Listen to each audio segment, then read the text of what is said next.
Bagaimana cara menentukan red card untuk content creator pemula? Mungkin kamu bertanya-tanya, berapa ya harga yang cocok untuk kerjasama ini? Kalau segini takut kerendahan, atau segini ketinggian nggak ya? Sering muncul rasa insecure, apakah konten yang aku buat ini layak untuk dihargain segitu, dan kenapa brand mau kerjasama dengan aku? Pastikan kamu nonton sampai habis, karena pembahasan tentang red card ini sifatnya berkelanjutan, alias setiap poinnya wajib kamu tahu. Hai, perkenalkan, aku Abim. Di channel ini akan berfokus seputar pembuatan konten TikTok dan Reels. So, pastikan kalau kamu nggak mau ketinggalan update tentang channel ini, jangan lupa subscribe ya. Definisi berhasil ketika kamu konten adalah dapat pesan melalui email maupun DM, lalu menanyakan soal red card. Artinya, akunmu sudah mulai dilirik brand.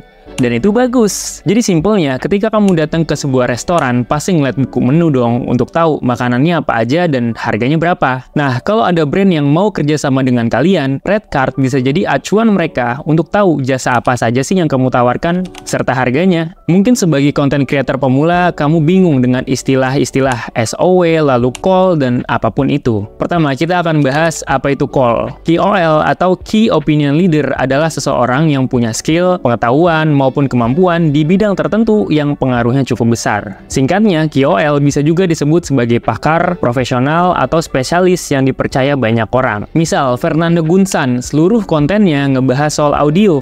Orang kalau mau tahu soal speaker, headphone, dan apapun yang berhubungan dengan audio, pasti tanyanya ke dia. KOL itu berbeda dengan influencer. Influencer membangun kredibilitasnya sendiri dengan menonjolkan persona di media sosial serta konten-konten yang mereka bagikan. Contoh influencer adalah Awkarin, Fuji, Rachel Fenya, tapi dia juga bisa loh dinilai sebagai KOL oleh pengikutnya sendiri. Nah, yang ngehubungin kalian sebagai content creator ke brand namanya KOL specialist, atau kadang juga bisa disebut sebagai tim marketing dari brand.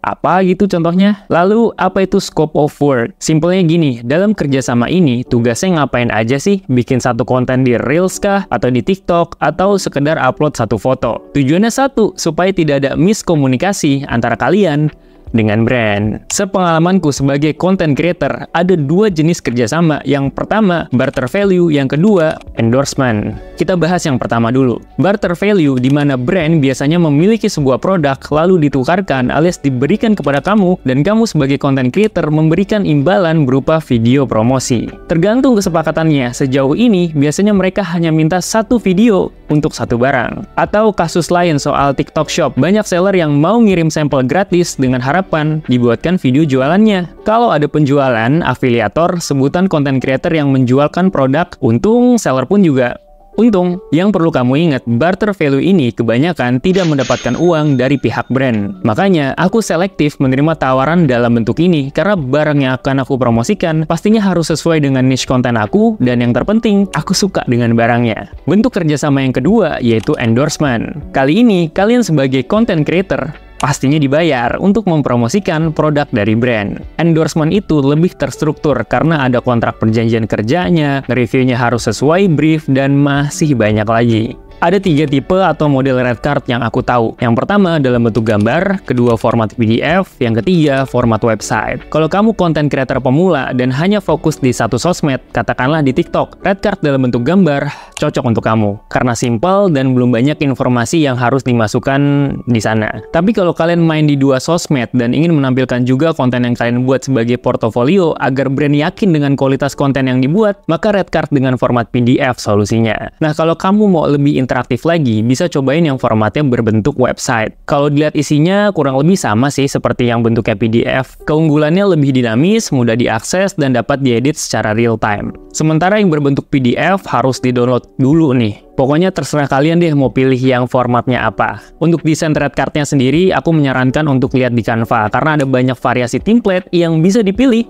sesuai keinginan kalian. Kalau kalian masih bingung cara menentukan harga red card, mungkin kalian harus tahu dulu engagement rate akun kalian itu berapa. Banyak orang bilang, dan juga aku tanya ke temen gue yang jadi KOL specialist, engagement rate 3% tuh udah bagus loh. Tapi ada juga yang bilang antara 5-8%. Nah, ada rumus menghitung manual engagement rate per konten. Engagement rate sama dengan jumlah interaksi dibagi jumlah view lalu dikalikan 100. Contoh kontenku yang ini, likes-nya 395.000, yang komen 580, yang save 158.000, dan total views-nya 4.500.000. Dimasukin ke rumus, berarti 395.000 ditambah 580 ditambah 158.000, hasilnya lalu dibagi 4.500.000, lalu dikalikan 100. Hasilnya 12%, artinya engagement rate konten ini bagus dan di atas rata-rata. Nah, kalau kalian mager untuk ngitung engagement rate di 5 konten terakhir, aku ada satu extension Chrome yang bisa kalian pakai untuk mengukur secara otomatis engagement rate. Namanya vidIQ. Kalian install dulu, abis itu buka salah satu akun TikTok dan langsung kelihatan tuh engagement rate akunnya berapa dan kelihatan juga per kontennya berapa. Keterangannya juga dia menghitung dari jumlah likes, komen, share, dan views. Jadi hasilnya lumayan akurat ya. Sekarang kita masuk ke dalam isi red card. Ini salah satu contoh red card aku ya. Again, desainnya nggak harus sama. Tujuan nunjukin punya aku sebagai gambaran aja sih ke kalian. Dan untuk harganya juga, ini cuma gambaran buat kalian.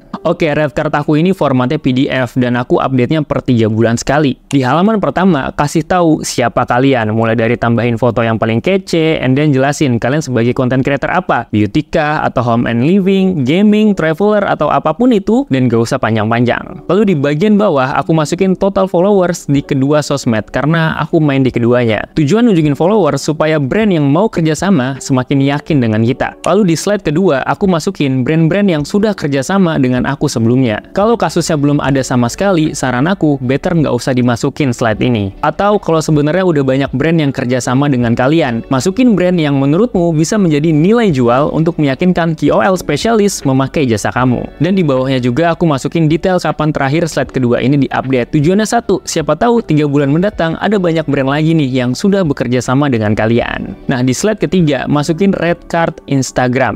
Di bagian kanan, kalian bisa masukin demografi akun kalian, mulai dari data jenis kelamin, profil Instagram kita, lalu jangkauan konten, kota teratas, dan yang terakhir, data umur orang yang nge-follow kita. Tujuannya satu, biar brand yakin bekerja sama dengan kita. Nah, di bagian kiri, mulai masuk ke harga. Mulai dari bikin Reels 30-60 detik, 1 kali Instastory make video, terus 1 kali Instastory make foto atau gambar, dan 1 kali feed Instagram. Dan di paling bawah, ada keterangan 50% untuk owning konten. Jadi owning konten itu, kalau dari pihak brand mau sekalian pakai konten kita untuk kebutuhan lain, misal untuk upload ke sosmed mereka, atau apapun itu, misal harga Reels-nya itu 500.000. Nah, untuk biaya owning kontennya kan 50% dari harga bikin Reels, yaitu 500.000. Berarti brand harus bayar 250.000 lagi. Jadi kalian dapat 750.000. Nah, untuk biaya owning konten ini nggak harus sama kayak aku ya. Mungkin bisa di atas atau di bawah 50%. Atau kalian punya metode lain, nggak apa-apa. Poin lain yang akan kamu masukkan di sini, jadi ada istilah free mirroring. Misal untuk red bikin Reels di aku udah include free mirroring ke TikTok. Artinya konten yang tadinya hanya diupload ke Instagram aja, aku juga harus upload ke TikTok. Untuk harganya, balik lagi ke kalian. PD-nya berapa? Salah satu metrik yang bikin kalian PD ngasih harga, bisa cek engagement rate akun kalian berapa. Caranya udah aku spill di sebelumnya ya. Atau ternyata proses bikin kontennya lumayan ribet, kayak aku, misal harus pakai kamera yang proper, dan audio yang jernih, dan itu semua pasti kalian pertimbangin untuk menentukan harga red card yang cocok berapa.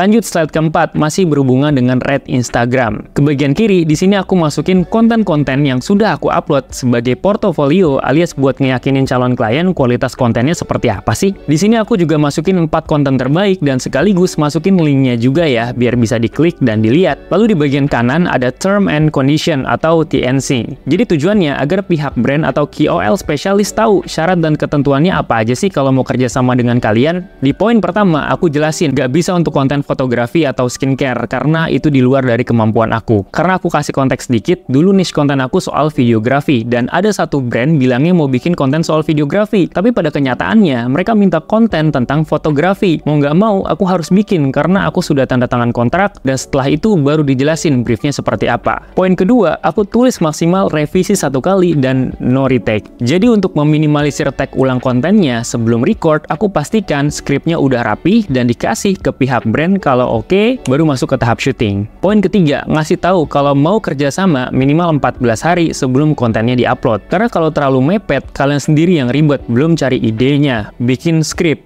syuting, apalagi belum ngeditnya, dan revisi pula. Poin keempat, sebelum proses pembuatan konten, aku minta DP 50% dulu, lalu pelunasannya setelah kontennya diupload. Poin kelima, ngasih tahu kalau red card-nya ini belum termasuk pajak, dan terakhir, aku cantumin nomor WhatsApp yang bisa dihubungin. Nah, slide kelima masuk ke bagian TikTok. Kurang lebih strukturnya sama seperti Instagram ya, dan di next slide, waktu itu aku masukin performa TikTok Shop dan TNC-nya juga sama. Slide terakhir, cuman ucapan thank you, email, dan WhatsApp. Sekali lagi, red card yang aku jelasin itu referensinya dari aku pribadi. Entah soal desain dan harga, tentunya kalian gak harus sama kayak aku ya. Oh ya, template red card-nya nanti aku taruh di kolom deskripsi. Terima kasih teman-teman yang sudah menonton video ini. Sampai jumpa di video berikutnya.